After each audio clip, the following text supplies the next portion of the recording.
Oh, I didn't see you there sneaking up on me in stealth mode. I'm Andrew REINHARD. I'm a video game archaeologist, and Archaeogaming is the study of archaeology in and of video games.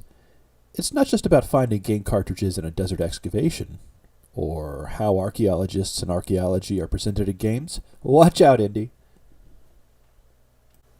In fact, archaeogaming is so much more. Just as there are dozens of flavors of archaeology, the same is true for archaeogaming. Everything from studying games as built environments and sites to conducting archaeological surveys within virtual worlds no one has ever seen before. There's archaeological reception and the ethics of conducting archaeology in digital spaces. We're going to take a look at what archaeogaming is. Consider this to be the demo of a game you're thinking about playing. Maybe in the end, you'll buy it.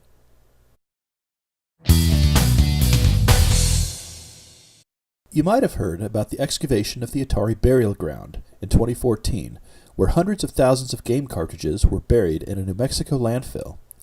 That's real-world archaeogaming, but it really only scratches the surface of how we understand video game archaeology from the outside. This is an archaeological artifact.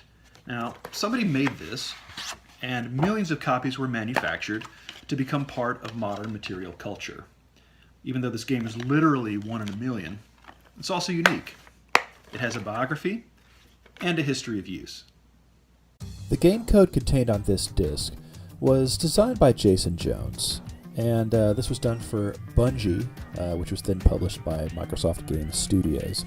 It was burned to a master, and that was soon manufactured into copies. Now, this copy was shipped to a big box store for a retail sale of around $60, where it waited for years before being marked down into a bargain bin, maybe around $10, $15, and then it was purchased by my neighbor and later sold at the community yard sale for $1, which is when I bought it because I'm a late adopter. I installed it on my PC, which I no longer own, that was recycled. And who knows what'll happen next to this game media. An artifact is a time traveler collecting history along the way. There's also an inner biography of games, which can be told through versions, updates, and patches. There are changes in the game's code that fix bugs, enhance existing features, and introduce new functionality. These changes typically are archived by the game's developer and are important to note when understanding a game's history within a wider context of gameplay and reception by players. This is holy ground. The video arcade cabinet, like Pac-Man here, used to be an altar at video arcades, sites of worship for players in the 1970s and 1980s prior to the adoption of home entertainment systems. Today, many arcades have transitioned from places of worship to sites of pilgrimage, where players come to experience older games again and to introduce new and younger generations of players to these relics of coin-operated fun.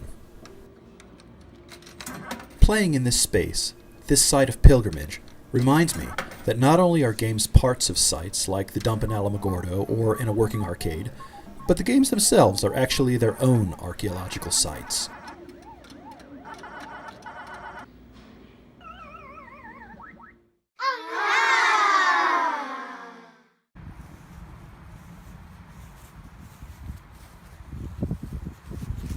oh my golly, this is uncharted territory. This isn't just a video game. This is an archaeological site. Go! Oh, what's next? I'm currently a homunculus controlling the brain of Uncharted's protagonist Nathan Drake. But I'm not playing as Nathan. I'm playing as my archaeologist self. The space I occupy is what archaeologists call a built environment. That means a space that people made for people to occupy and use. For video games, instead of building with wood, stone, and metal, the worlds they contain are made out of code. With a game like Uncharted, things pretty much appear as the designers intended, although you will occasionally find a game glitch, which is also an artifact. But what about other kinds of games that seem to design their own worlds as you play? Welcome to the universe of No Man's Sky, a game that uses algorithms and math to create a nearly infinite universe with a nearly infinite variety of worlds to explore. For the video game archaeologist, these games provide opportunities to conduct several varieties of actual archaeology, including survey, landscape, and even underwater.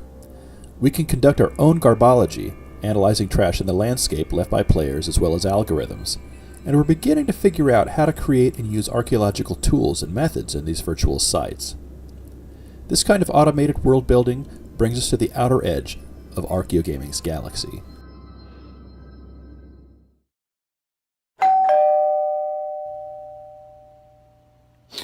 Whoa.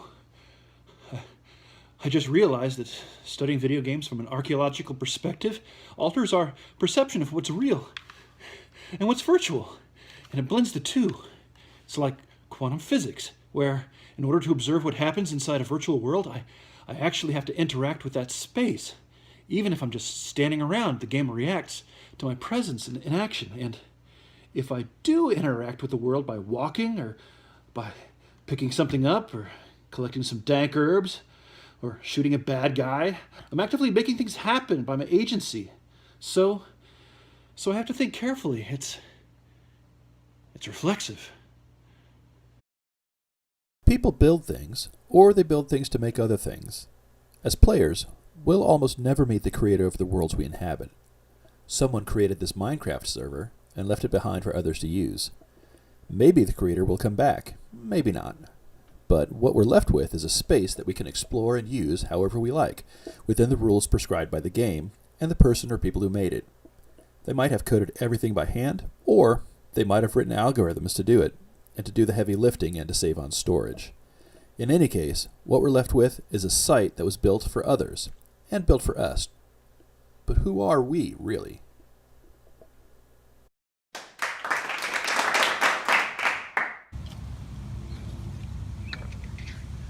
Oh, you know, as real-world archaeologists, we have a pretty good idea about who we are and what we do.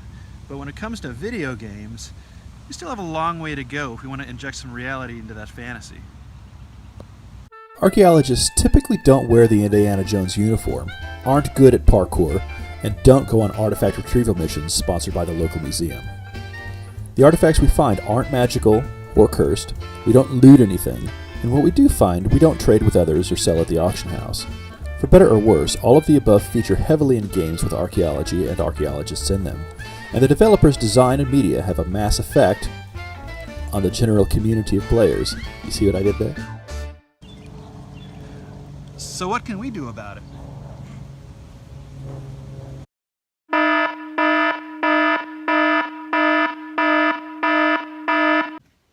Well, one way that we can control the archaeological narrative in games is to design some games of our own. On the laptop here, I'm using some free Twine software to create some interactive fiction, which is something that anybody can do without having to learn to code. But there are other ways too. It's possible that archaeologists could consult with game developers on how archaeology really works, and who archaeologists really are, and how we behave. Part of that means making ourselves available and known to the development community, and part of that also means being willing to compromise on story and entertaining gameplay so we have something that is both interesting and fun, but also considers the ethics of archaeology. Archaeologists can also use games as teaching tools. Maybe you're playing one of the Civilization games, or in this case, the Telos Principle. Games that are set in antiquity, or that attempt to reconstruct or recreate history, lend themselves easily to a discussion of what's right, what's wrong, and what's a mixture of the two. Can we play an alternate historical timeline? And how might that compare with what actually happened in the past? How faithful does the 3D reconstruction of a building or weapon in a game need to be to the original? And what is the purpose of photorealistic imagery in these kinds of games? With augmented reality games like Pokemon Go here, players can get out in the real world and learn more about their surroundings, which can include cultural heritage. While it's a stretch to think that players will play general AR games in historical settings, it's possible for heritage sites and for organizations to add AR content for the people who want it, making it as fun, as informative as they like. There's something over here. Oh, look!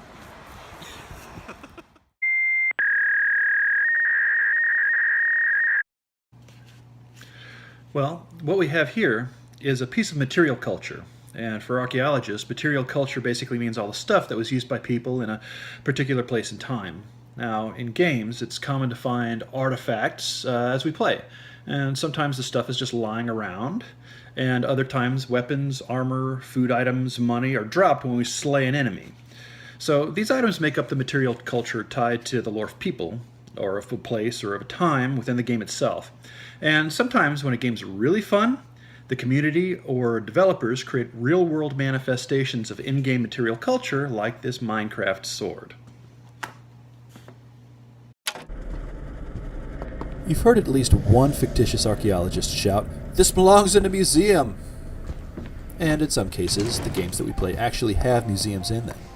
Games in the Elder Scrolls series use museums as gaming locations for players to use in quests, to loot, or to donate to. In this case, BioShock Infinite has a kind of meta-museum dedicated to concept art from the game, presented in the form of paintings, sculptures, and even audio and video recordings. But that's not all. Over the past 2 years, real-world museums have begun to display artifacts of video game material culture. Museums such as the Strong National Museum of Play in Rochester, New York, have entire floors dedicated to game history. Other museums, such as Vigama's The Video Game Museum in Rome, are dedicated completely to video game hardware, software, and developer and player culture. And museums such as the Henry Ford Museum in Detroit, Michigan, have displays containing artifacts and even sand from the Atari burial ground in New Mexico. We've come full circle.